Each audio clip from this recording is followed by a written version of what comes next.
सर्वभूती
तोची संत साधूड खावानेक कीर्ती आई का माया बद्ध महायोग पीठ तटे भीमरत्यम वरपुंडलिकाय धातुं मुनीन्द्रे समागस्य दृष्टं तमानंद कंदम परब्रह्मलिंगं भजे पांडुरंग Rama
श्रीरामदूतं शरणं प्रपद्ये हे दुःख भंजन मारुती नंदन हे दुःख भंजन मारुती नंदन सुन लो मेरी पुकार पवन सुत विनती बारंबार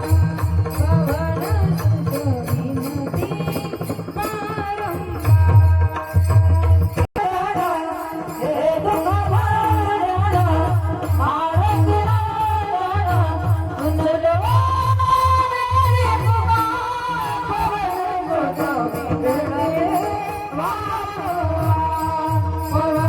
सुत विनती बारंबार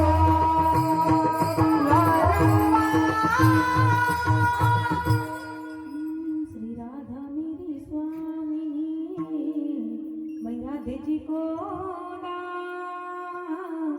जन्म जन्म दिलो मोहे वृंदावन को वास श्री राधे वृंदावन को वास विठलाने का कीर्ती आई का माया बद्ध प्रस्तुत प्राप्त प्रसंगी कीर्तन रूपी सेवेसाठी निवडलेला अभंग पंढरपूर निवासी ज्यांना पंजाबच्या गुमान प्रांतामध्ये भगवान म्हणतात असे भगवंताचे लाडके भक्त संत शिरोमणी नामदेवराय यांचा 5 चरणाचा उत्कृष्ट असा अभंग आजच्या सेवेसाठी आपण निवडलेला आहे. विठ्ठल विठ्ठल प्रकारच्या रत्नांना देखील दगड धोंडे जे समजतात त्यांना ते खरे साधू संत असतात. एवढंच नाही, जे आपल्याला काम क्रोध बाहेर काढून टाकतात आणि आपल्या हातील मंदिरामध्ये शांती क्षमा लाभवितात तेच खरे साधू संत म्हटले जातात.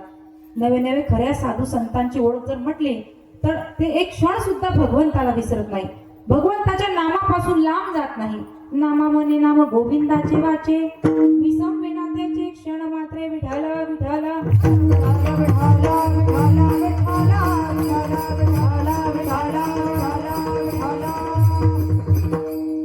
ठिकाणी अभंगाकडे वळण्यापूर्वी छोटासा परिहार द्यायचा. तो असा, समस्त ग्रामस्थांना जरी माहिती असेल की कार्यक्रमाचं निमित्त काय पण वक्त्याचं सांगणे हे आद्य कर्तव्य आहे. या ठिकाणी सालाबादाप्रमाणे चालत अखंड नाम संकीर्तन सप्ताह वर्ष 14वे आणि या 14व्या वर्षामध्ये 3ऱ्या दिवसाची सेवा माझ्यासारख्या अज्ञान पामराच्या वाटेला आली हे मी माझं परम भाग्य समजते.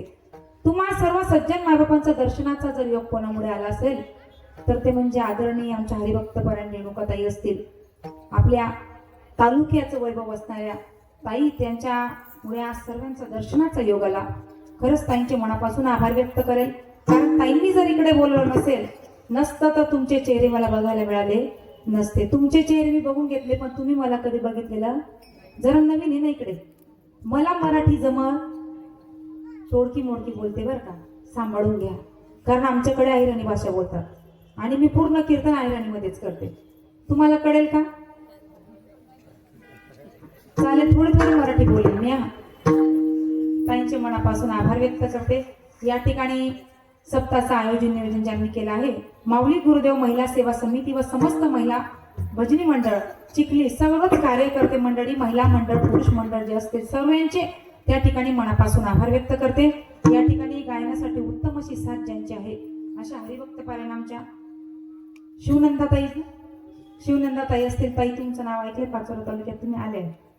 ताई या ठिकाणी गायनासाठी उत्तम अशी साथ ताईंची आहे, ताईंचे देखील मनापासून आभार व्यक्त करते. या ठिकाणी गायनासाठी उत्तम अशी साथ ज्यांची आहे हरिभक्तीपरायण द्वारका ताई असतील, ताईंचे देखील मनापासून आभार व्यक्त करते. या ठिकाणी आता 7 दिवस गावातील महिला भजनी मंडळ सर्वांचे मनापासून आभार व्यक्त करते. आमच्या विनेकरी आजी असतील, या वयात बघा आजी त्या ठिकाणी सुंदर पावली ठेवून विना त्या ठिकाणी हातात 2 तास धरून उभे राहतात. यांच्या वयामध्ये आपण गेल्यानंतर आपलं काही खरं नाही बरं का. देवाला त्यांच्याकडून सेवा करून घ्यायची आहे, म्हणून केलं का भाग्यवान आहेत आजी की त्यांना आतापर्यंत सुद्धा विना घेऊन उभं राहायला भेटतंय. आजींचे देखील मनापासून आभार व्यक्त करते. या ठिकाणी पखवाजासाठी ज्यांची उत्तम अशी साथ आहे बघा, मूर्ती लहान आहे पण कीर्ती महान आहे. तब्येतीच्या मानाने पखवाज एवढं वाजवतात. ताई मला बोलल्यास तुम्ही तिथे गेल्यावर पहा, वय कमी आहे, या वयाची मुलं गावात फिरतात, पण त्या ठिकाणी सुंदर असं पखवाज वादन ज्यांचं आहे हरिभक्तीपरायण महाराजांचं नाव रोहन महाराज असतील, महाराजांचे देखील मनापासून आभार व्यक्त करते. या ठिकाणी सुंदर अशी साऊंड सिस्टीम ज्यांची आहे, साऊंड सिस्टीम वाले दादा असतील, त्यांचे देखील मनापासून आभार व्यक्त करते. या ठिकाणी शोधी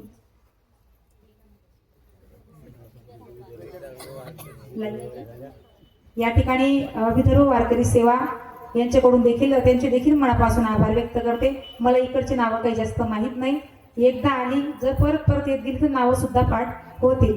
या ठिकाणी ज्येष्ठ श्रेष्ठ मंडळी, खाली बसलेली मंडळी, खुर्चीवर बसलेली मंडळी, सगळ्यांची नावं मला माहीत नाही. माझ्यासोबत या ठिकाणी आमचे आदरणीय रवी सर देखील आलेले आहेत पाचोऱ्याहून, आमचे काकाश्री आले, विद्यार्थी काही आणले नाही, कारण मी पाहिलं की भरपूर या ठिकाणी आणि असं वातावरण मला कुठे बघायला भेटलं. कारण माझं काम कीर्तन करणं नाही, माझं काम आहे अनाथ लेकर सांभाळणं, पण ताईंनी मला इथे उभं राहण्याची संधी दिली, म्हणून ताईंची त्या ठिकाणी मनापासून आभार व्यक्त करते आणि तोडकी मोडकी सेवा तुमच्या समोर मांडण्याचा प्रयत्न करते. विठ्ठला विठ्ठला आज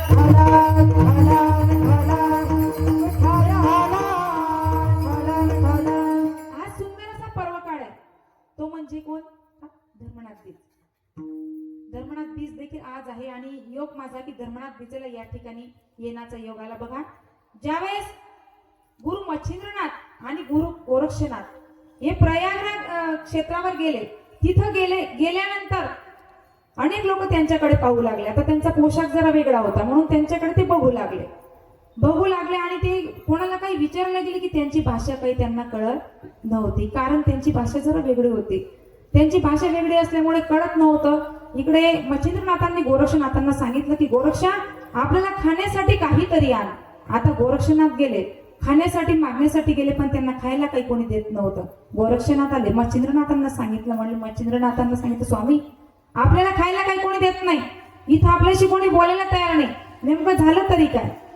मच्छिंद्रनाथांनी आपले डोळे लावले, पाहिलं तर म्हणजे गोरक्षा, त्या ठिकाणी त्या गावाचा राजा, तो राजा मरण पावलेला आहे, म्हणून आपल्याला तिथं खायला भेटणार नाही, पण आपण तिथं गेलं पाहिजे, त्यांच्या दुःखामध्ये आपण सामील झालं पाहिजे. गोरक्षनाथ आणि मच्छिंद्रनाथ दोघं त्या ठिकाणी गेले. त्या गावचा राजा त्या ठिकाणी म्हणजे त्रिविक्रम राजा सरणावर त्या ठिकाणी टाकलेलं होतं. 2 जण गेले, सगळे लोक त्यांच्याकडे पाहत होते. म्हणले, बाबा तुम्ही कुठून आलात? त्यांनी सांगितलं की आम्ही बाहेरचे आहोत, आम्ही इथले नाहीत बरं का, पण इथं नेमकं झालं काय? सर्व गाव एवढं दुःखी कस काय? म्हणजे आमच्या गावाचा जो राजा आहे त्रिविक्रम राजा, तो राजा मरण पावला. म्हणले, मग एवढं दुःख? आता प्रत्येकाला जो आला त्याला जायचंच आहे, मग तुम्ही एवढं दुःख का व्यक्त करताय? म्हणले, दुःख असं व्यक्त करतोय की आमचा राजा जनतेचा मायबाप होता, दयाळू होता, आणि त्या राजाच्या पोटी संतान नाही, या गोष्टीचं दुःख वाटतं. गोरक्षनाथांनी मच्छिंद्रनाथांना सांगितलं, म्हणले, स्वामी तुम्ही त्याला जिवंत करा.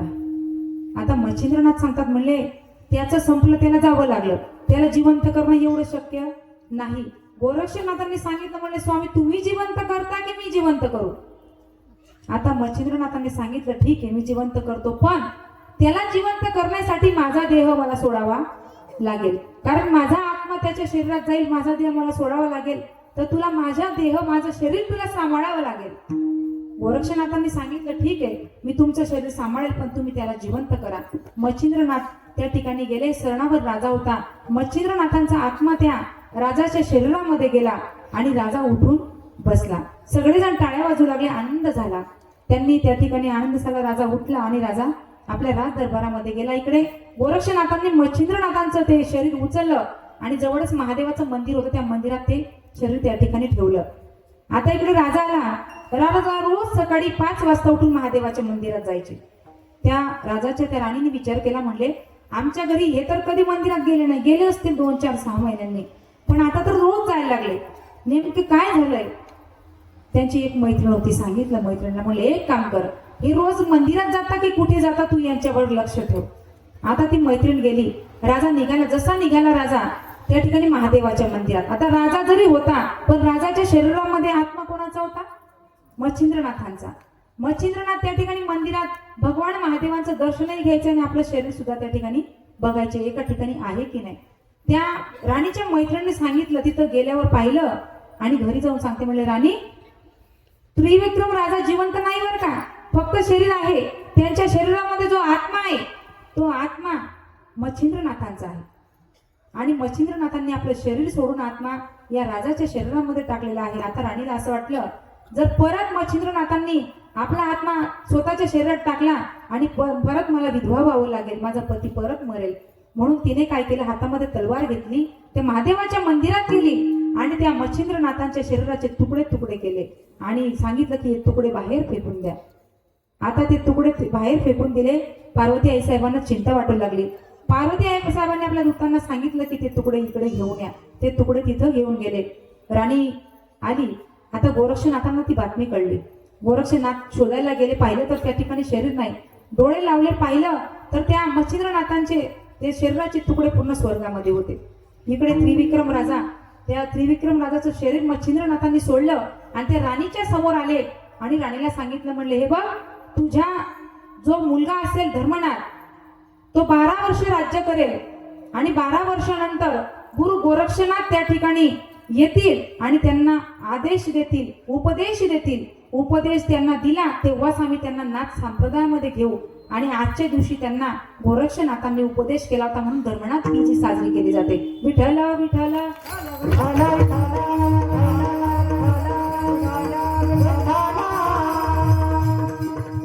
या ठिकाणी अभंग नामदेवरायांचा आहे. मग तुम्ही म्हणणार कोण नामदेवराय? ज्यांच्या हाताने साक्षात भगवंत जेवत होते ते नामदेवराय, ज्यांच्याशी भगवंत बोलत होते ते नामदेवराय. एकदा पंढरपूरच्या वाळवंटामध्ये सर्व संत मांडळी बसली आणि त्यांच्यामध्ये चर्चा सुरू झाली. त्यांची चर्चा अशी होती की ह्या वर्षी कपाशीला भावच नाही आला, या वर्षी कांद्याला भावच नाही आला. आपल्याकडे कोणतं पीक असतं? सोयाबीन. मग तुम्ही म्हणाल की यावर्षी सोयाबीनला भावच नाही आला. पण संतांची चर्चा अशी असते का? त्या ठिकाणी संतांची चर्चा विषय तो त्यांचा त्यांचा त्यांचा झाला नारायण, विषय तो त्यांचा त्यांचा त्यांचा झाला नारायण, विषय तो त्यांचा त्यांचा झाला नारायण, विषय तो त्यांचा त्यांचा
आपण देवाविषयी कधी गप्पा गोष्टी करतो का? नाही ना. आपण इकडच्या तिकडच्या गोष्टी करतो. एका ठिकाणी आलो म्हणजे आपण देवाविषयी कधी बोलत नाही. संसाराच्या गोष्टी करतो, आजूबाजूच्या गोष्टी करतो, पण देवाचं नाव काढत नाही बरं का. इथं तसं नव्हतं, संतांविषयी चर्चा चालली होती. त्या ठिकाणी चर्चा होती 5000 वर्षापूर्वी कोळी समाजामध्ये एक संत होऊन गेले.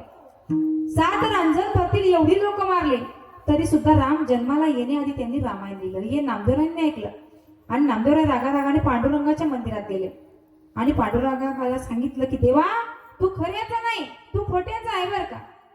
म्हणले काय झालं? म्हणले तुझ्या संतांकडून ऐकलं. म्हणले काय ऐकलं? केले रामायण राम रामाने केले रामायण रामाने केले रामायण रामाने केले रामायण आंगडियाचे केले वाडणी गणना ओयाचे केले वाडणी गणना आंगडियाचे केले वाडणी गणना ओयाचे केले वाडणी गणना बोलियाचे केले वाडणी गणना केले रामायण राम आरी बोलियाचे केले वाडणी गणना केले रामायण राम आरी बोलियाचे केले वाडणी गणना बोलियाचे केले वाडणी गणना बोलियाचे केले वाडणी गणना केले रामायण राम आरी बोलियाचे केले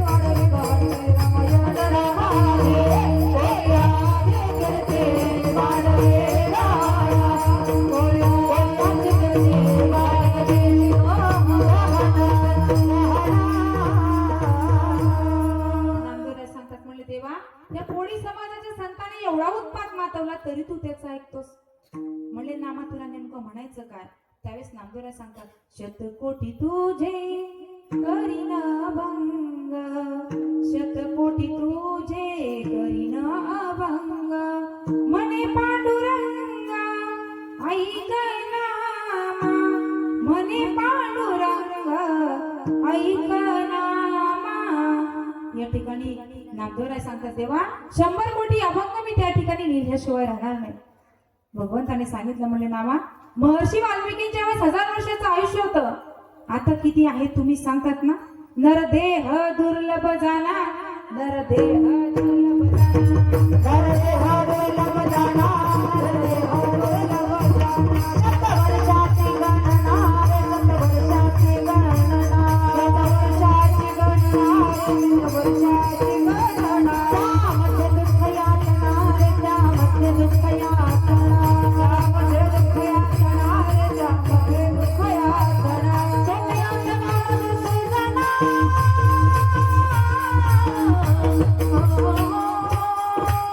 तुम्ही वाचिलो तुम्ही वाचिलो तुम्ही वाचिलो वाचिलो म्हणा तुम्ही वाचिलो वाचिलो म्हणा वाचिलो वाचिलो म्हणा तुम्ही वाचिलो वाचिलो म्हणा त्यामध्ये दुःख यातना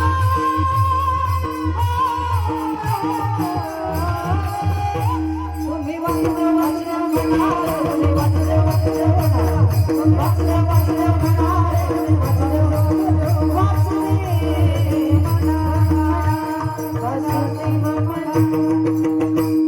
भगवंताने सांगितलं, म्हणले नामा, आता फक्त 100 वर्षाचं आयुष्य आहे आणि एवढ्या ते शक्य होणार नाही, म्हणून तू तुझी शपथ मागे घे. पण नामदेवराय हट्टी होते, ऐकायला तयार नव्हते.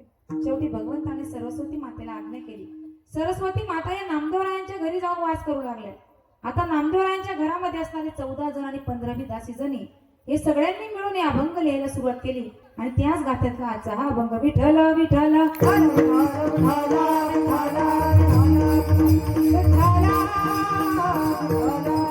अभंगामध्ये नामदेवराय सर्वांना त्या ठिकाणी पाहण्याचं आव्हान करतात. पण मला सांगा, या कलियुगामध्ये लोकांना देव आहे की नाही यावर शंका आहे. कारण बरेच लोक सांगतात, महाराज तुम्ही लोक सांगतात की देव आहे देव आहे, मग तुमचा नेमका देव कुठे आहे? आता मला सांगा, हवा दिसत नाही म्हणून ती नाही का? महिला मंडळ बोलत चला, मी पहिल्यांदाच तुमच्याकडे आले, तुम्ही नाही बोललात तर मलाही पुढचं सुचणार नाही. हवा दिसत नाही मग ती नाही का? आहे ना. फुलांना सुगंध दिसत नाही मग तो नाही का? आहे ना. लाईट लागतो, वायर मध्ये करंट दिसत नाही मग नसतं का ते? जर वाटली शंका तर घरी जाऊन आपण होल्डर मधून पिणं काढायचे आणि मोठं घालून बघायचे. म्हणजे आपल्याला अनुभव येईल की आहे की नाही करंट, बरोबर की नाही. तसं महाराज सांगतात देव सुद्धा आहे आणि तो एकच आहे. मग तुम्ही म्हणणार महाराज ज्या महाराजांचा अभंग तुम्ही घेतला त्यांनी देव पाहिला का? तर ऐका, ज्यावेळेस नामदेवराय पंढरपूरच्या वाळवंटामध्ये पोळी बनवत होते, आपण रोटी सुद्धा म्हणतो, नामदेवराय रोटी बनवत होते. नामदेवरायांनी रोटी बनवली एका थाटीमध्ये टाकली. तेवढ्यात त्या ठिकाणी एक पुत्र आला आणि ते रोटी घेऊन पळू लागलं. आता नामदेवरायांचे लक्ष गेलं. नामदेवरायांनी जवळच असलेली तुपाची वाटी घेतली आणि कुत्र्याच्या मागे पळू लागले. पण नामदेवरायांच्या जागी जर तुम्ही आम्ही असतो तर आपण काय केलं असतं? बुक्याची वाटी घेऊन गेलो असतो का? काय घेतलं असतं आपण? काठी घेतली असती ना, काठी घेतली असती. नामदेवरायांनी तुपाची वाटी घेतली. संत होते. नामा घेऊन तुपाची वाटी, नामा लागे श्वाना पाठी, कोरड्या रोट्या कैस्या खाशी, कोरड्या रोट्या खाऊ नको. घडलं काय? पुत्र पुढे गेलं आणि पुढे जाऊन पुत्र हसायला लागले. तव श्वान हसून बोलिले, नामया तुझं कैसे रे कळले, एरू म्हणे उपदेशिले, सर्वाभूती विठ्ठल आमच्या करून नियमाला सर्वांच्या ठाई. त्या ठिकाणी भगवंताला पाहायचं शिकवलेलं आहे. जे जे देखी जे भूत ते ते मानी जे भगवंत. आता मला सांगा, जो देव आहे त्याला आपण मान्य करत नाही, पण जे भूत नाही त्याला मान्य केल्याशिवाय राहत नाही. भूत आहे का महिला मंडळ? पुरुष मंडळींना भूत दिसले कधी तुम्हाला भूत? कधीच नाही. तुम्हाला दिसले नाही का? किती जण म्हणता नाही, किती हो म्हणता? सांगा बरं, अजून कन्फ्यूज आहात तुम्ही. भूत आहे का? नाही. मग तुम्ही अर्ध्या रात्री बाहेर का नाही निघत? विशेष करून कोणत्या दिवशी निघत नाही तुम्ही? काय असतं अमावस्येला? भूत. किती वाजता? कोणी कोणी पाहिलं? जो देव आहे त्याला मान्य करत नाही, पण जे भूत नाही त्याला मान्य करतो. बघा, प्रत्येक जण महिला मंडळ आपण म्हणतो भूत दिसला. असं कधी कोणी म्हटलं का देव दिसला नाही ना? मग देव तुम्हाला का नाही दिसत? भूत दिसत, देव दिसत. एवढंच नाही तर आपल्याला ते भूतांचं देवी अंगात येणं ह्या गोष्टी आपण डोक्यात आजही घालून ठेवल्या. आणि विशेष म्हणून आपला पर्व काळ असतो. कोणता असतो बरं का तो वर्षातून? नवरात्रीचा का? आपल्याकडे पण आहे का? मला असं वाटलं आमच्याकडे नवरात्रीमध्ये खूप चालतं बरं का. नवरात्रीचं जाऊ दे, आजचाच विषय मी ताईंना दाखवलं. ते खरं आहे की नाही मला माहित नाही, पण खूप लोकांचा त्या ठिकाणी महिला मंडळ, आपला बऱ्याच जणांचा विश्वास आहे आजही. भूतावर विश्वास आहे किंवा देव अंगात येतो हा सुद्धा विश्वास आहे. पण मला नाही वाटत देव आपल्या अंगात येईल, कारण अजून आपली तेवढी पात्रता नाही. एवढं जप तप आपण केलेलं नाही की देव आपल्यापर्यंत येईल, बरोबर की नाही. जरा माझं बोलणं साधं आहे बरं का, कारण मला इकडची भाषा येत नाही. तुम्हाला कळते मी बोलते तर हा चांगली गोष्ट आहे. म्हणजे ताई आईराणी शिकून जातील बरं का. ताई आईराणी शिकून जातील. आपण 1 तास जास्त करू कार्यक्रम, पण मी आईराणी शिकूनच जाईल तुम्हाला. कधी आमच्या परिसरात आले तर तुम्हाला टेन्शन येणार नाही. आमच्याकडे असं आहे, नवरात्रीमध्ये खूप देवे येतात. नवरात्रीचा पर्व काळ असतो. नवरात्रीमध्ये देव्या येतात आणि ते देवे त्या ठिकाणी मंदिरात जास्त येतात गेल्यावर, घरी नाही बरं का. बघा, नवरात्रीमध्ये आपण सगळेजण उपवास करतो. करतात ना तुम्ही पण? सगळे उपवास करतो. 8 दिवसा अगोदर माणसामागे कटकट लागते. अहो माझा उपवास आहे बरं का, माझे उपवास आहेत बरं का. आता तुम्ही एक काम करा, 9 दिवसाच्या 9 रंगाच्या साड्या आणा. मागतो ना आपण? मला सांगा, आता देवी मातेला वेळ होता का एवढा 9 दिवस 9 रंगाच्या साड्या घालायला? ती बिचारी तिकडे युद्ध करत होती, पण आपण नवऱ्याशी युद्ध करतो साड्या घेण्यासाठी. आता 9 दिवसात 9 रंगाच्या साड्या घालण्यापेक्षा मला तरी असं वाटतं आपला अंतरंग बदला. 9 रंगाच्या साड्या घालण्याची गरज पडणार. देवी माता तरी सुद्धा तुमच्यावर प्रसन्न होईल. विनाकारण घरात वाद घालून फायदा नाही बरं का. तेच जाऊ द्या, अंधश्रद्धा एवढी आपण धरून बसलोय की कर्णी कवटाळू सुद्धा आपण विश्वास ठेवतो. बघा, भूत वगैरे काही नाही, कर्णी कवटाळ काही नसतं. फक्त एकच काम करा, करा रे बापानो साधन हरीचे.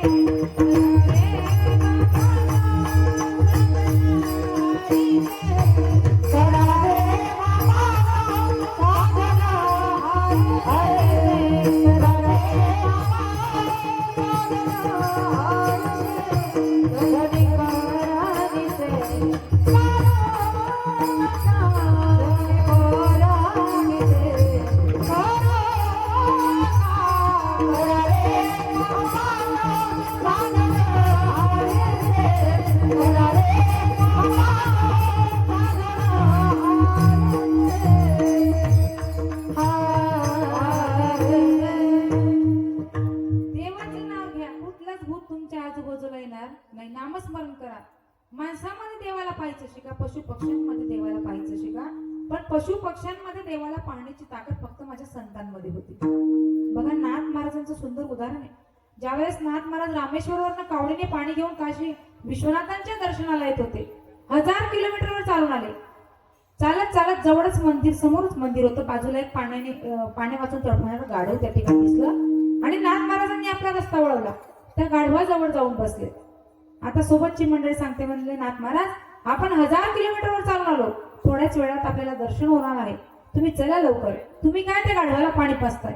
पण नाथ महाराज सांगतात, म्हणले बाबांनो, तुम्हाला जरी ते गाढव दिसत असेल पण त्या गाढवामध्ये मला साक्षात काशी विश्वनाथ दिसतायत. आणि घडलं काय, खरंच त्या गाढवामध्ये काशी विश्वनाथांनी नाथ महाराजांना दर्शन दिलं.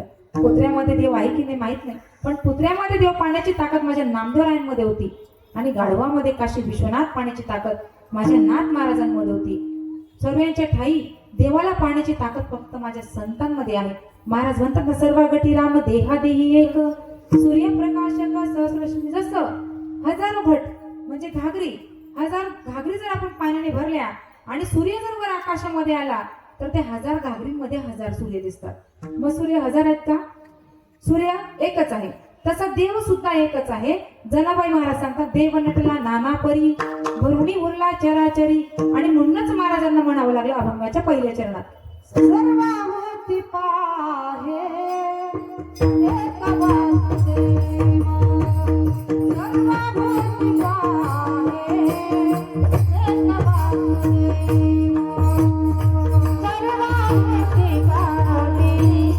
एक वासुदेव, सर्वाभूती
पाहे एक वासुदेवाला एक भगवंताला पाण्याची ताकद फक्त त्या ठिकाणी संतांमध्ये आहे. आपल्यात तेवढी ताकद नाही की आपण माणसामध्ये सुद्धा देवाला पाहू शकत नाही.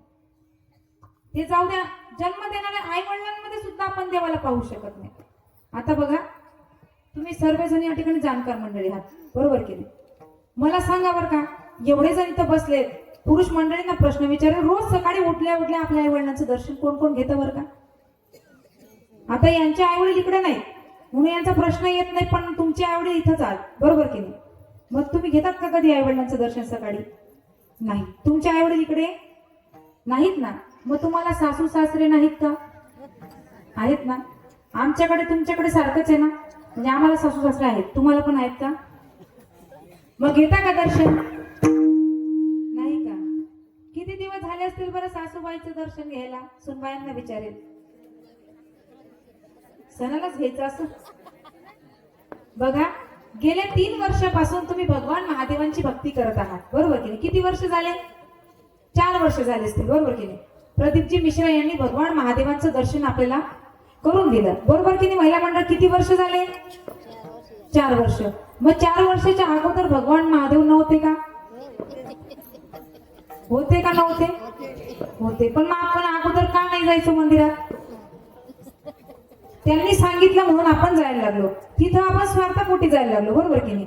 आपण दर्शन घ्यायला जात नाही, आपण त्या ठिकाणी काहीतरी मागण्यासाठी जातो. की त्यांनी सांगितलं की असा असा तोडगा उपाय केला की त्या ठिकाणी भगवंत आपल्याला देतो, आणि आपण तसं तसं त्या ठिकाणी करत राहतो, मागण्यासाठी जातो. आपण भक्ती करत नाही बरं का. मला सांगा, तुम्ही सुरुवातीला 2 वाजता उठल्या, 3 वाजता उठल्या, बरोबर की नाही? उठल्या होत्या का तुम्ही 2 वाजता 3 वाजता? काही महिला मंडळ उठल्या, त्या कशासाठी उठल्या? कोरा महादेव सापडला पाहिजे. सापडला होता का तुम्हाला? नाही ना. बघा, 2 वाजता 3 वाजता मंदिरात जाण्यासाठी त्रास घेतला. तसं सकाळी सकाळी जर तुम्ही आपल्या घरात असणारे वयोवृद्ध सासू सासरे असतील, त्यांची सेवा, किंवा त्यांनी सांगितलं की तब्येत बरी नाही, एखादी कप चहा करून द्या, 4 वाजता जर सांगितलं, तर त्यांना कधी प्रेमात करून दिला का तुम्ही? नाही ना. मंदिरात जाण्यासाठी उठलो, पण त्यांना आपण चहाचा कप दिला नाही. मग घरातले देव जर दुखी असतील, तर मंदिरातल्या देवांना प्रसन्न करून काही फायदा? कारण मंदिरातला देव सुद्धा आपल्यावर प्रसन्न होत नाही बरं का. घरातल्या देवांना त्या ठिकाणी आनंदात ठेवा. सासू सासऱ्यांची सेवा केली तर देवालाही त्याचा आनंद होतो. म्हणून घरातले देव प्रसन्न करा आणि मग मंदिरात जा. बरं, आपली भक्ती अशी आहे, जास्त दिवस नाही. आता 3-4 वर्षापासून भगवान महादेवांची भक्ती करत आलो. 2 ला उठल्या, 3 ला उठल्या, 4 ला उठल्या, 5 ला उठल्या, 8 पर्यंत आल्या, 9 पर्यंत आला. आता बाकीच्यांनी भक्ती सोडली. आता नवीन आलं काहीतरी, खाटूश्याम. आता 2-3 वर्ष खाटूश्याम चालेल, आणि नंतर कोणता श्याम येतो काही माहित नाही. आपलं मन स्थिर नाही. बघा, कुठेही गेलात तरी देव एकच आहे. कुठेही फिरून आले तुम्ही तरी देव एकच आहे. मग असं का करतात की हा देव सोडायचा आणि त्या देवाची भक्ती करायची? एका देवाची भक्ती केली तर सगळ्या देवांना आवडतं ना. ते पार्ट्या आपल्यामध्ये पडतात, देवांमध्ये पडत नाही बरं का. मग एक चित्त ठेवा, एक मत ठेवा, आणि देवाची, एकाच देवाची भक्ती करा. विठ्ठल विठ्ठल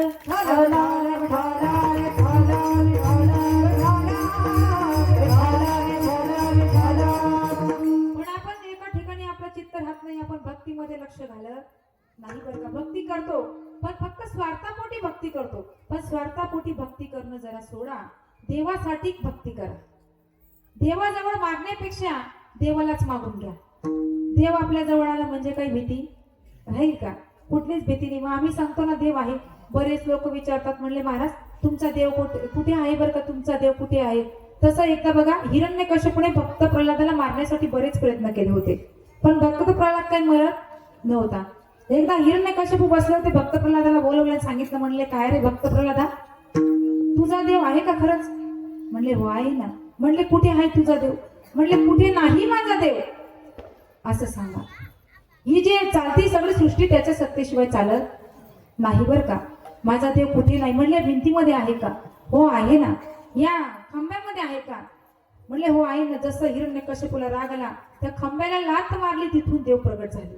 खांबावर लाथा मादिले दुर्जाने, खांबावर लाथा मादिले दुर्जाने, खांबावर लाथा मारिले दुर्जाने, खांबावर लाथा मारिले दुर्जाने. तने नारायणा भगताने, तने नारायणा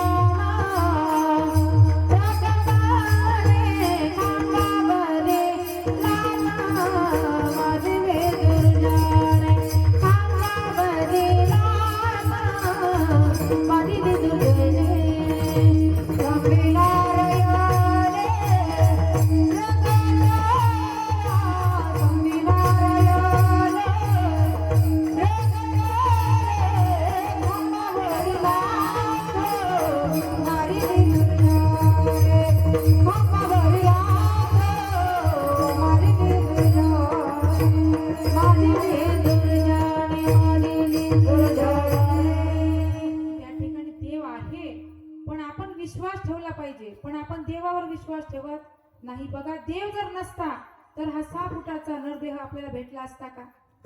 देवाने आपल्याला पाठवलंय ना, मग कशासाठी पाठवलंय? देवाची भक्ती करण्यासाठी. देव दिला नेहा बजरंग माता, देव दिला नेहा बजरंग माता, देव दिला देह गजानन गोवता, देव दिला देह गजानन गोवता.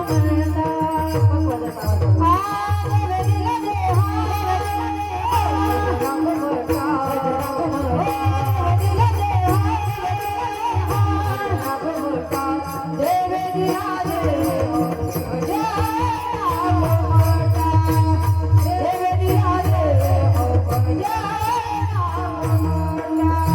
तेरा झाला फाटा पाणी केसा, तेरा झाला फाटा पाणी केसा, तेरा झाला फाटा पाणी केसा, तेरा झाला फाटा पाणी केसा, तेरा झाला फाटा पाणी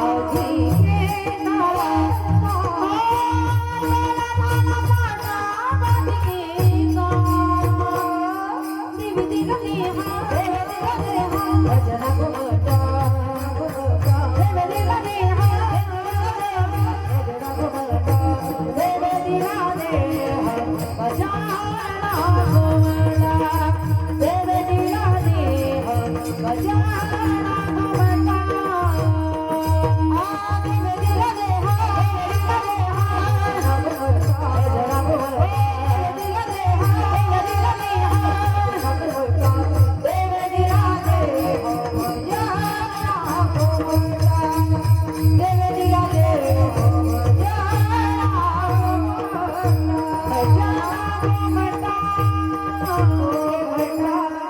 एकदा जोरदार टाळ्या होऊन जाऊ द्या.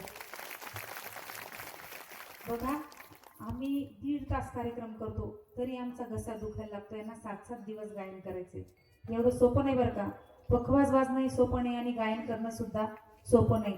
आणि हे गायन करतात, सुंदर असं गायन करतात, पखवाज वाजवत होतं म्हणून कीर्तनकाराची सुद्धा त्या ठिकाणी शान राहून जाते बरं का.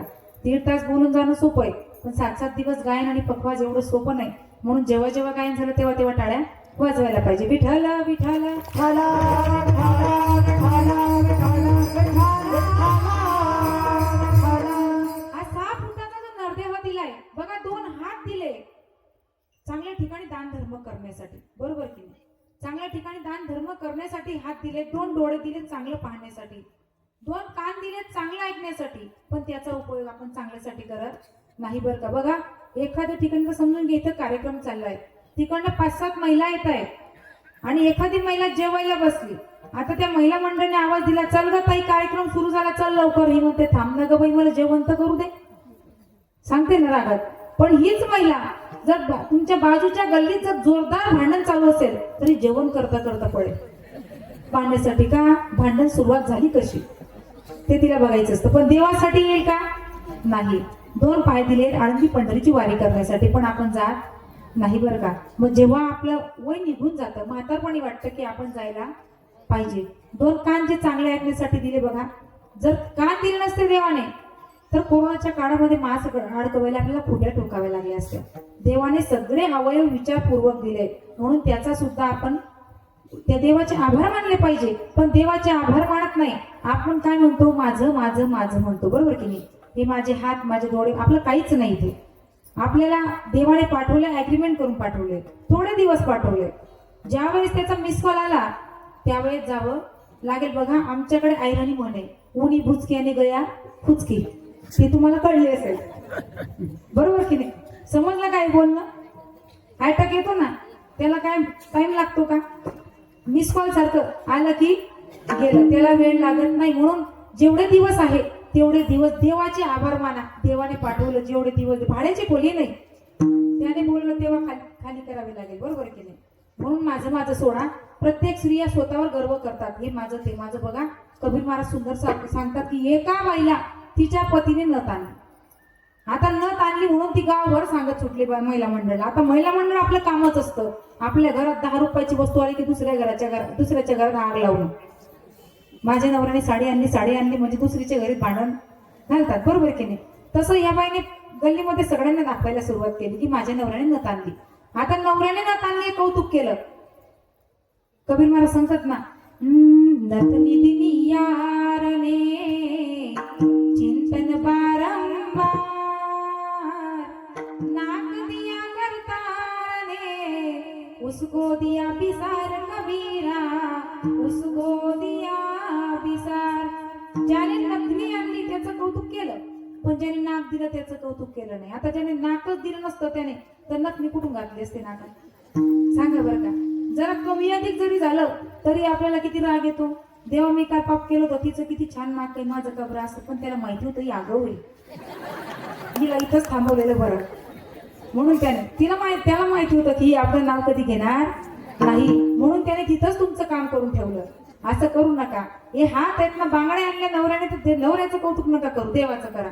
देवाने सुंदर हात दिले म्हणून नवऱ्याने बांगड्या आणल्या, बरोबर की. देवाचं नाव घेत चला, देवाचं नाव घेत चला. आपण काय करतो 1-2 दिवस मंदिरात गेलो की आपल्याला असं वाटतं आपण जे मागितलं ते देवाने दिलं पाहिजे, बरोबर की. आता संत काही वेळे होते का आयुष्यभर देवाची भक्ती करायला? वेळे होते का? नाही ना. शबरी मातेने 1000 वर्ष त्या ठिकाणी तप केलं. कशासाठी केलं बघा. ज्यावेळेस शबरी मातेचा विवाह ठरला आणि तिच्या वडिलांनी त्या ठिकाणी असे बोकड बांधलेले होते. शबरी मातेने विचारलं, म्हणले बाबा हे काय आहे? म्हणले बेटा तुझं लग्न आहे आणि तुझ्या लग्नामध्ये हे पाहुण्या रावण्यांना पंगत देण्यासाठी आहे.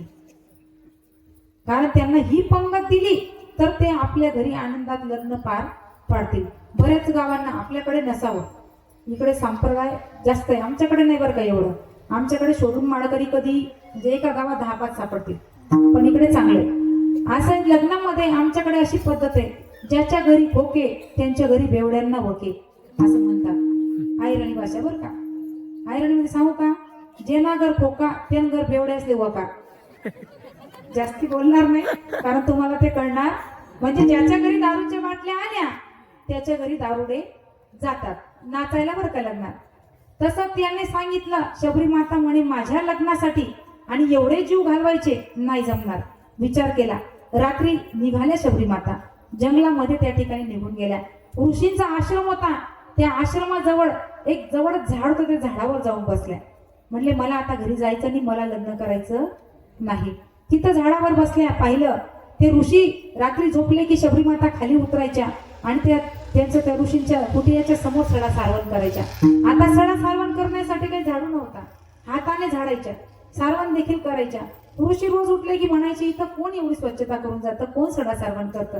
त्यांनी लक्ष ठेवलं आणि एके दिवशी शबरी माता सडा सारवण करताना ऋषीने त्यांना त्या ठिकाणी येऊन सांगितलं. म्हणले ए बाई कोण तू? शबरी माता घाबरल्या.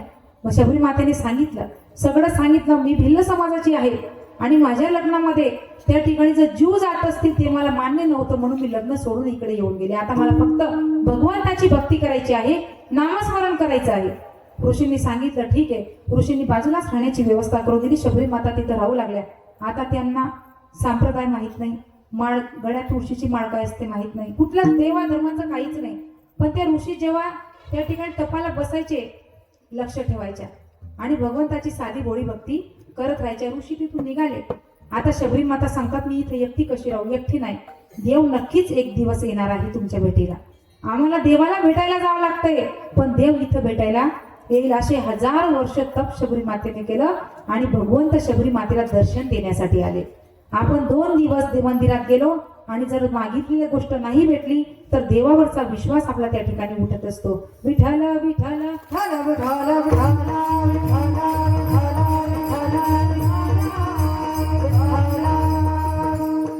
आपला स्वभाव आहे आपण कोणाचं ऐकून घेत नाही. महिला मंडळ पुरुष मंडळी ऐकून घेतात पण आपण ऐकत नाही. बघा स्वभाव नाही. तुम्हाला उदाहरण त्या ठिकाणी सांगून जाईल.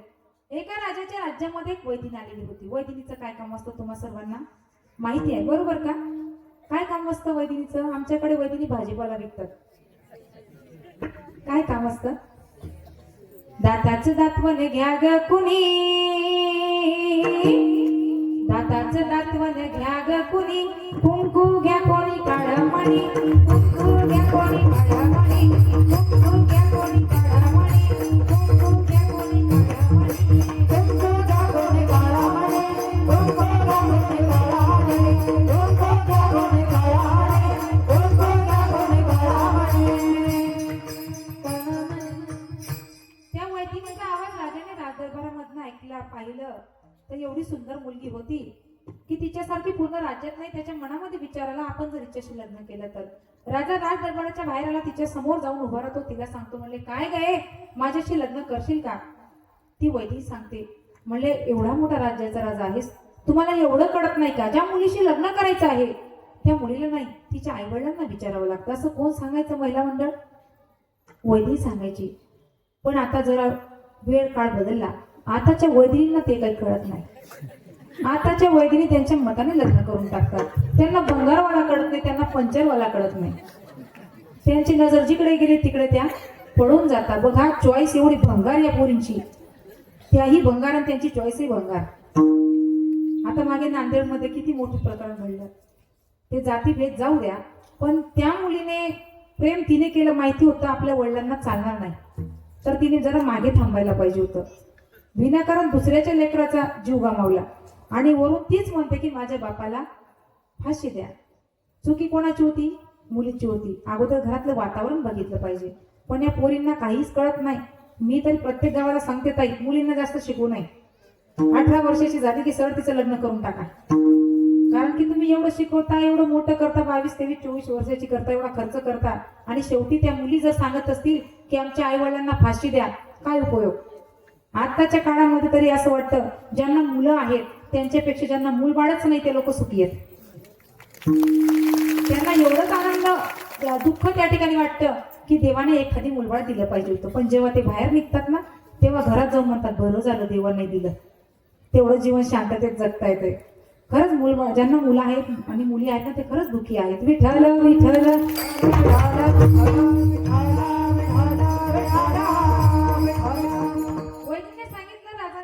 ठीक आहे तुझ्या बापाला विचारतो. तिच्या बापाकडे गेला, म्हणले बाबा तुमचा व्यवसाय काय मला माहितीये, पण तुमची मुलगी मला आवडलेली आहे, तिच्याशी मला लग्न करायचं आहे. आता वैदिनीच्या बापाने विचार केला, आपण काही राजाकडे गेलो नाही, राजाच आपल्याकडे आला. पण वैदिनीच्या बापाला जरा बाहेरचं वातावरण माहित नव्हतं की राजाकडे एवढी संपत्ती आहे, आपण सुद्धा अर्धी संपत्ती मागायला पाहिजे. कारण की आमच्याकडे प्रथा चालू आहे, मुलीवाले मुलावाल्यांकडे पैसे मागतात, आपल्याकडे नसावे. इकडे पण आहे का? म्हणजे आपण जास्त अंतर नाही का आपलं? आपण जवळच येत नाही एकदम, काही टेन्शन नाही. मुलावाल्यांकडे पैसे मागतात. बघा किती म्हणजे वाईट परिस्थिती आहे. निर्लज्ज धंदे धरले लोकांनी की मुलावाल्यांकडे पैसे मागतात. आता आधीच्या काळात जुने लोक, मी तर नव्हती आधीच्या काळात, पण जुन्या लोकांकडनं ऐकलंय की मुलीच्या घरचं पाणी सुद्धा पित नव्हते. पण आता एवढे निर्लज्ज धंदे धरले, 2-2, 3-3 लाख रुपये घेतात आणि त्या मुलीच्या घरी जाऊनही बसतात. आधीचे लोक जायचे नाही, आता जातात. आता कुठल्याच काही नाही. आता आई घरात बसते, सासू मोटरसायकलवर बसते. परिस्थिती जरा बदलली, काही मॉडर्न जमाना आहे, काही टेन्शन नाही. कारण की जावई सुद्धा आता सासूबाईला मम्मी म्हणतो, त्याबद्दल काही वाद नाही. बघा या ठिकाणी त्या वैदिनीच्या बापाने काहीच मागितलं नाही, होकार दिला. आता वेळ कमी असल्यामुळे जरा धावतं घेते आणि एखाद्या वेळेस तुम्हाला वाटेल काही कीर्तन करायला आले का गप्पा मारायला आले. बघा त्या वैदिनीच्या बापाने होकार दिला. लग्न समारंभ थाटामाटाने त्या ठिकाणी सुरुवात झाली, संपन्न झालं. तिला बसायला खुर्ची दिली. तिला एका ठिकाणी बसायची सवय नव्हती म्हणून तिला काही ते आवडत नव्हतं. 5 पकवानांचं जेवण दिलं, तिला शिळे तुकडे तोडायची सवय, ते तिला काही आवडत नव्हतं. आता राजाने त्या ठिकाणी आपल्या राजमहालामध्ये हवन ठेवलं. आता राजाच होता, तो काहीही करेल. म्हणायचे ना लोक, राजा बोले आणि दल हाले. आता मन जरा पलटली, पंजाबराव बोले आणि ढग हाले. आता 2 महिन्यापासून ढग काही हालत नाही बरं का. नाहीतर तो बाबा आला की युट्यूबला मी आमचा सत्ता होता ताई, पंजाबराव नाव दिसलं की मी अशी सरकवून द्यायची. हा बाबा काय सांगेल सांगता येत नाही, कारण कार्यक्रमाचं नुकसान होतं ना. म्हणजे आमचं नाही, सगळ्यांचंच होतं. त्या ठिकाणी होकार दिला, सगळं ते हवन झालं. सर्वच पाहुणे रावणे आलेले होते, सगळी मंडळी आली होती. राजाची बहीण जवळ आली आणि त्या वहिनीला सांगते, म्हणले वहिनी नाव घ्या ना. ती लाजू लागली. आता महिला मंडळ नाव घ्यायचं म्हटलं म्हणजे आपण सगळ्याच लाजतो ना आपण, तशी तीही लाजायला लागली. आता तिने विचार केला, म्हणले घ्यायचं का नाव, घ्यायचं का नाव. अहो तुम्हाला विचारते मी, तुम्ही एवढे जवळचे असून बोलत नाही माझ्याशी. घ्यायचं का नाव? म्हणजे नाव मी नाही घेणार बरं का. दृष्टांतातली वैदिन म्हणजे मी वैदिन याच नका समजा बरं. दृष्टांतातली वैदिन नाव घेणार आहे. पांढऱ्या पांढऱ्या दुधाची मोमोस आहे, पांढऱ्या पांढऱ्या दुधाची मोमोस आहे. हरिश्चंद्र राजाची बायको नाव घेते बाकरवाड घे माय. आता मला सांगा ती कोण झाली होती बरं का? वैदिन कोण झाली होती राजाची? आधी होती दासी, पटराणी झाली तिसी. हिचे हिंडणे राहीना, मूळ स्वभाव जाईना. हिचे हिंडणे राहीना, मूळ स्वभाव जाईना. हिचे हिंडणे राहीना, मूळ स्वभाव जाईना. हिचे हिंडणे राहीना, मूळ स्वभाव जाईना. आधी होता वाक्या, दैव योगे झाला भाग्या. आधी होता वाक्या, दैव योगे झाला भाग्या.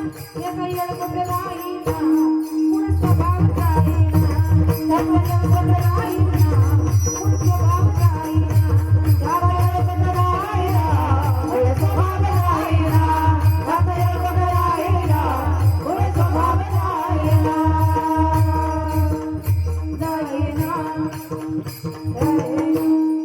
आमच्या पखवाज महाराजांसाठी सुद्धा एकदा जोरदार टाळ्या. तुम्ही टाळ्या वाजवत चला. एवढं सोपं नाही हो. डायरेक्ट येऊन पखवाजाजवळ बसलं नाही तर रियाज करावा लागला, बोटं फोडावे लागले. गायन सोपं नाही, पखवाज सोपं नाही, कीर्तन सोपं आहे बरं का. तेही सोपं नाही. पण पाय दुखून आले घरी जाऊन सांगू शकतो माणूस, माझ्या मुली आहेत बाई पाय दाबून दे. हे सांगतील हात दाबून द्या. आता ताईंनी काय घरी जाऊन सांगावं आमचा गळा दाबून द्या. सोपं आहे का? मग त्यामुळे तुम्हाला सांगते तुम्ही प्रतिसाद देत चला. तुम्ही टाळ्या वाजल्या म्हणजे त्यांना त्या ठिकाणी येणंच येईल ना टाळ्या वाजवायच्या. आता एवढंच लेकरू पखवाज वाजता म्हणून त्याचं कौतुक आपण करायला पाहिजे. विठ्ठल विठ्ठल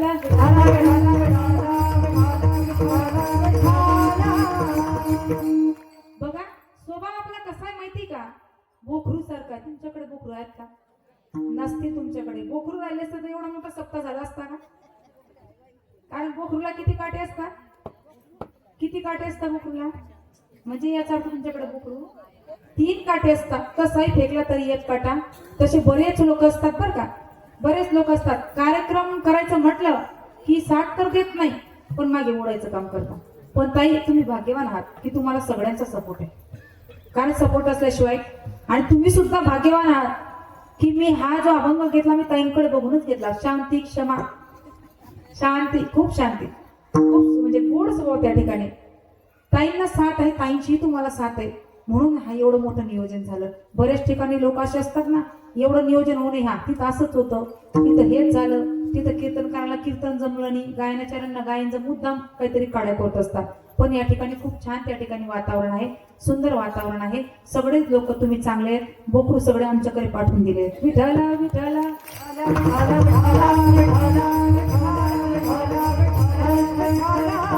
बघा देवाने जन्माला घातलंय तर जन्माला आल्यानंतर काहीतरी चांगलं करून जायला पाहिजे. तुम्ही काय करता? स्वतःसाठी संसारासाठी त्या ठिकाणी झटत असता. मला सांगा संसारामध्ये आल्यानंतर कोण कोण सुखी आहे बरं का? आहेत का तुम्ही सुखी? दुखी आहेत ना सगळेजण? आहेत की नाही? तुम्ही नाही दुखी, दुखी तर खरी हे आपण आल्यापासून. बरोबर का पुरुष मंडळी? खरंच दुखी आहेत ना बघा. त्यांचं दुःख असं हळूहळू व्यक्त करता येते. जसं तुम्ही घरून त्यांचे कान फुकून आणले इथं आवाज केला तर विचार करा. खरंच दुःखी आहेत. किती अन्याय त्यांच्यावर सरकार सुद्धा अन्याय करतो, आपण करतो, सरकारही करतो. आता बघा सर्व सुविधा सुद्धा तुम्हाला, अर्ध तिकीट पण तुम्हाला देऊन टाकले, लाडकी बहीण योजना बी तुम्हाला देऊन टाकली. 1500 रुपये महिना भेटतो तरी तुमचे चेहरे कीर्तनात असे पडलेले असतात. त्यांना 1 रुपयाचा लाभ लोभ नसताना असे फुलासारखे चेहरे त्यांचे असतात. तुमचा 1500 काढायला 200चं पेट्रोल टाकून येतात तरी ते नाराज होत नाही. बघा तुम्ही किती मोठं मन आहे त्यांचं. तुम्ही काय करा पुरुष मंडळी, पुढच्या वेळेस तुम्ही सुद्धा त्या ठिकाणी उपोषणाला बसा आणि तुम्ही सांगा सरकारला, शिंदे सरकारला, नको 1500 बाबा 1000 तर दे. कारण आम्हाला सुद्धा खर्च आहे. रोज सकाळी उठल्या उठल्या यांच्या मागे 10 रुपये दे ना, 10 रुपये दे ना करतात ना. किती भाव आला तुम्हाला 1500 रुपयावर? बरोबर की नाही? असं करण्यापेक्षा सांगा आम्हाला बिडी काढी बाटलीचा नाही ना. खर्च आहे, आम्हाला सुद्धा 1000 रुपये भेटले पाहिजे. महिला मंडळ आनंदात राहत चला. तुम्ही अजून काय म्हणता 1500 दिली, 2100 केव्हा होते? तुम्ही काय शिंदे साहेबांच्या घरात खुरपायला गेले होते का शेतामध्ये? दिले ना, फ्रीजे जेवढे दिले तेवढे घ्या ना. आमच्या सरकारने तेही भेटले नाही का होत? आम्हाला भेटले नाही ते, तुम्हाला भेटले. आनंदात राहत चला. आता बघा इथं बसल्या तुम्ही एवढ्या दिवसापासून, 3 दिवसापासून किती आनंद वाटतोय. आनंद वाटतो की नाही? असं वाटतं हा सप्ताह कायम चालला पाहिजे, वाटतं ना? कोणाकोणाला वाटतं सप्ताह कायम चालला पाहिजे? मग कर ना एक हप्ता इथं जमा. करणार का? करणार का हप्ता जमा? बाकीचे असे डोळवटावर आले तुम्हाला शोधता येत आहे ते कुठून आणली उठून. तुम्हाला अगोदरच बोलले मी कीर्तन का नाही, माझं कीर्तनाचं काम. आता ताईंचा हात धरून मी उभी राहते बरं का, लक्षात ठेवा. हप्ता कोण कोण देणार? करा वर हात. मी राहते ताई, माझ्याकडे वही पेन द्या, सकाळपर्यंत तुम्हाला पैसे जमा करून आणून देते मी. विठ्ठला विठ्ठला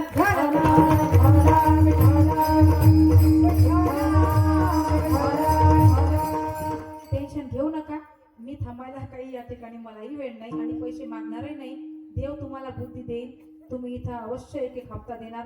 तुम्ही जर हप्ता दिला नाही, पुढच्या वर्षापर्यंत तुमचा हप्ता बंद.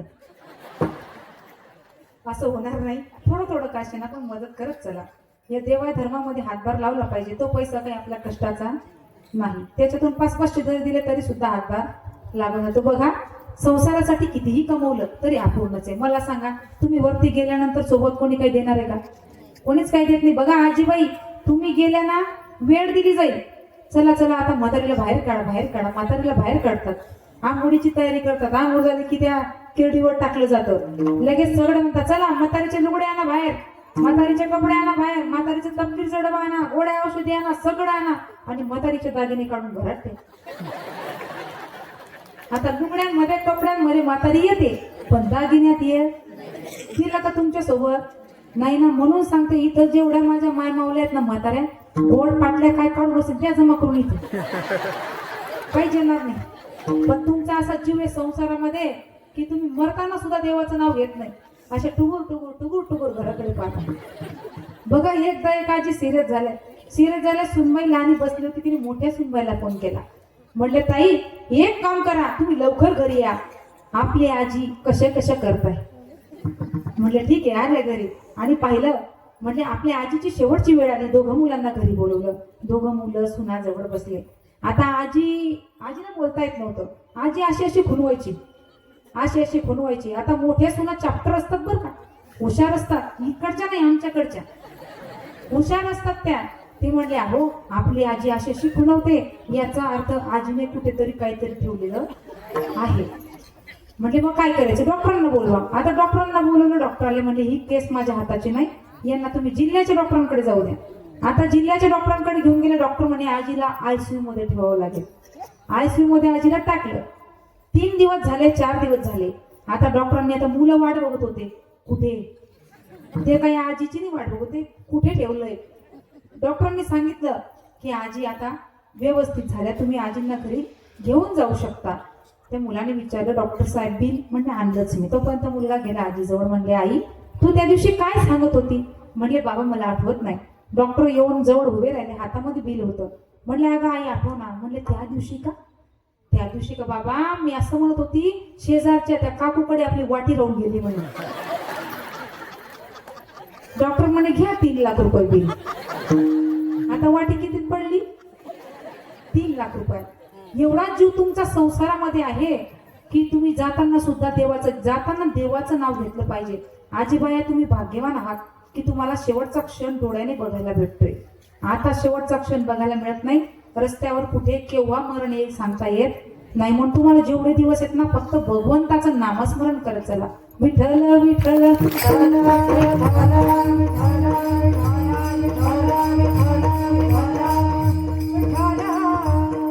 देवाचं नाव घेत नाही. आपण सगळे मायेमध्ये अडकलोय. माया ही दिसत नाही, पण ती भांडण लावल्याशिवाय राहत नाही बरं का. मायेमध्ये अडकलो. तुम्ही म्हणणार, महाराज या मायेमधून निघायचं असलं तर मग काय करावं लागेल? महाराज अभंगाच्या 2ऱ्या चरणात सांगतो.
कारण टाळ्या सुद्धा आपण कुठे वाजतो धर्ममंडपात वाजतो, बरोबर की नाही? घरात तर काही आपण टाळ्या वाजवत फिरत नाही ना, कारण की योग्य वेळेस जिथं योग्य जागा आहे तिथंच, म्हणून टाळ्या वाजवायला पाहिजे. या निमित्ताने तुमचंही नामस्मरण होतं, बरोबर की नाही? मुखाने टाळी वाजवत चला आणि हाताने, बरोबर का? चुकलं तर माझं काही, जेव्हा जेव्हा भजन झालं तेव्हा तेव्हा टाळी वाजली पाहिजे. आता एकदा परत सगळ्यांनी वर हात करा. केले सगळ्या गावाला कधी येणार? हात खाली करू नका, मी काही रोज रोज तुमच्याशी गप्पा मारायला येणार नाही. करा बराच सगळ्यांनी, बस असेच काकडा करून जाऊ आपण सकाळी. विठोबार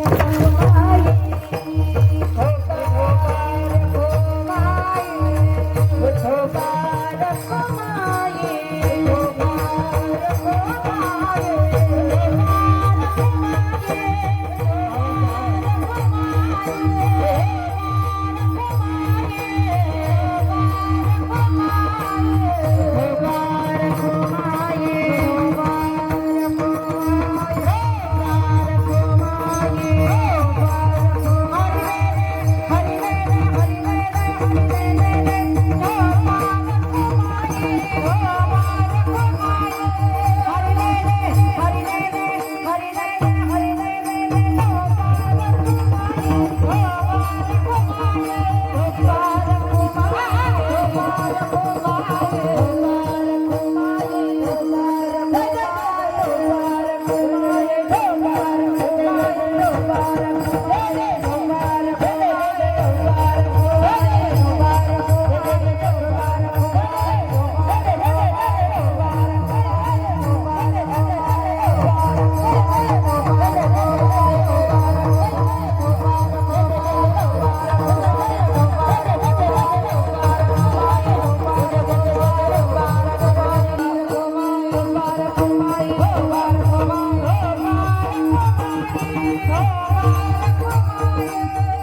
करा हात खाली करा मला लाडलं बहिणी दोन हात खाली करा केले का हात खाली ओ मावशी शेवटी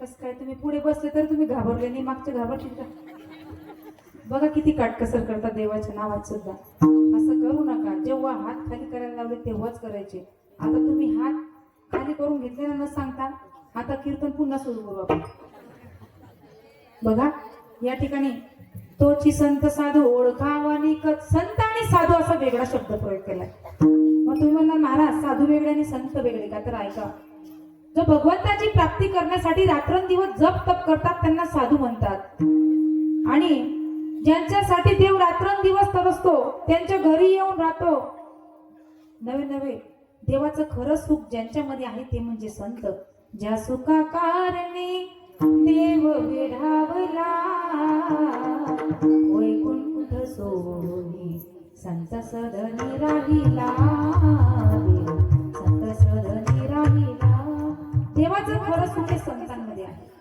साधू राहिला साधू सुद्धा खरा साधू हा ओळखता आला पाहिजे जर खरा साधू ओळखता आला नाही तर आपलं आयुष्याचं वाटोळ झाल्याशिवाय राहत नाही कारण बऱ्याचदा आपण चुकीच्या व्यक्तीला त्या ठिकाणी मोठा साधू समजून बसतो आणि बऱ्याच दिवसानंतर कळालं की आपल्याला पश्चाताप त्या ठिकाणी तो मुक्ताबाई मला सांगतात ना कडे शब्दामध्ये वरी भगवा झाला ना मी अंतरी वश गेला कामी त्याला म्हणू नये साधू जगी विटंबना बाधू नुसतं भगवे कपडे घालून कोणी साधू होत नाही भगवे रंगाचे पुतळे सुद्धा फिरतात मग काय ते साधू आहेत का अंगाला राग लावून गाढवं सुद्धा फिरतात मग काय ते साधू झाले का महाराज म्हणतात या कलियुगामध्ये साधू थोर आहेत साधू थोर जाणा साधू थोर जाणा साधू थोर जाणा कलियुगी ज्यांनी आपल्या जीवनातला सहा धुवून टाकला ते खरे साधू देखा रंजने गांजने साथी माने दो आपुले तोसी साधू देवा तेरे दीदार देखा रंजने गांजने साथी माने दो आपुले तोसी साधू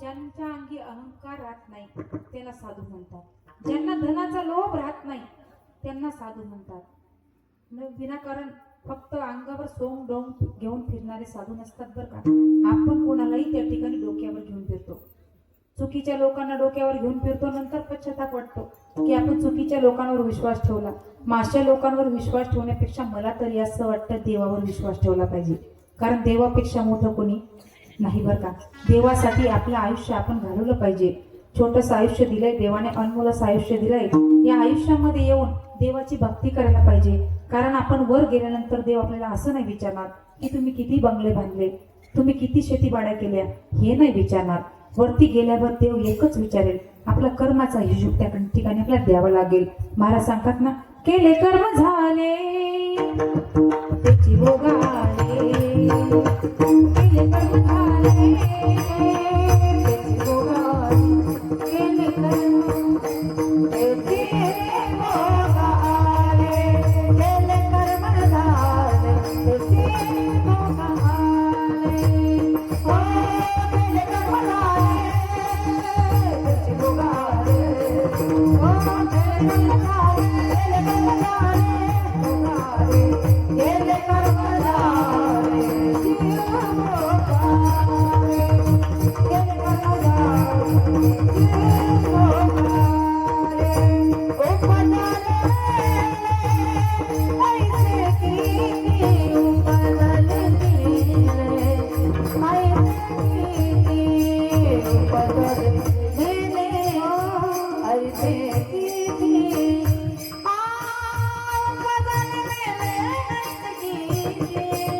वा धन्यवाद बरं का.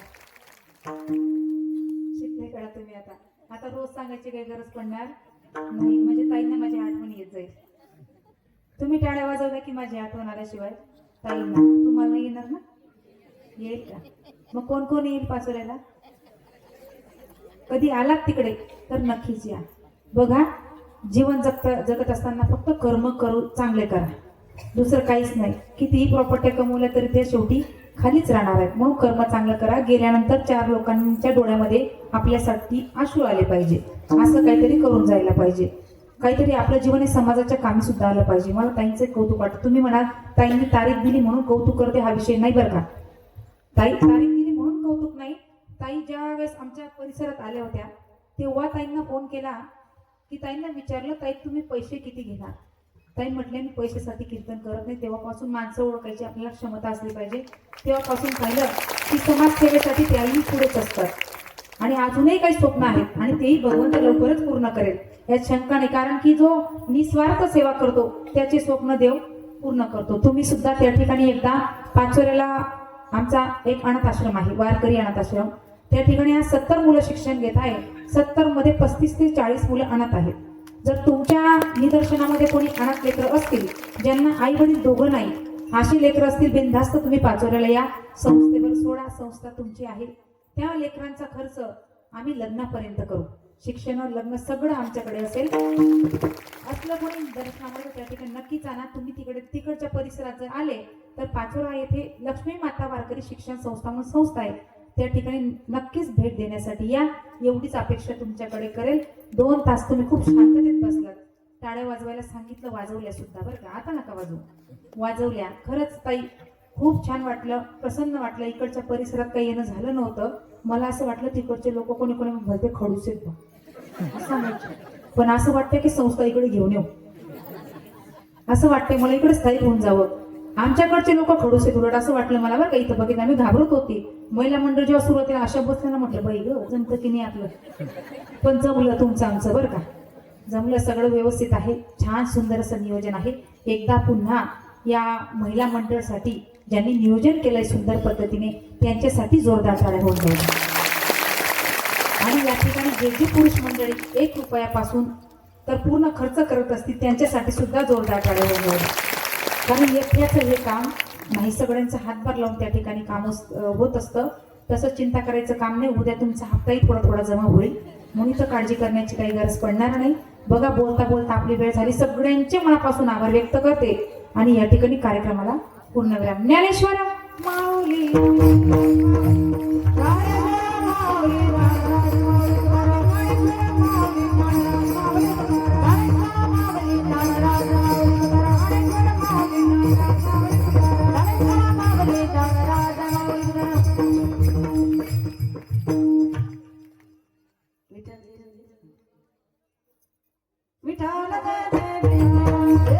मी अनेकाचं असं ऐकलंय की लोक सांभाळतात, 2 लेकरं जरी सांभाळत असतील तर त्याचं प्रदर्शन करतात. पण मी माझ्या डोळ्यांनी पाहिलं की ताई 33 अनाथ लेकरांची माया. एकदा जोरदार टाळ्या त्यांच्यासाठी. त्या लेकरांच्याकडून 1 रुपयाची अपेक्षा नाही कुणाकडूनच, आणि त्या ठिकाणी त्या कुणापुढे हात पसरत नाही. एवढं मोठं त्यांचं फार मोठं कार्य आहे. त्यांच्या कार्याला मी सलाम करते. आम्ही सर्व भाग्यवान आहोत की आपण आमच्या मंचावरती येऊन आमच्या मंचाला त्या ठिकाणी सन्मान प्राप्त करून दिला. म्हणून माऊली गुरुदेव महिला सेवा समिती तथा सबंध चिखली शहर पंचक्रोशी आपले आतून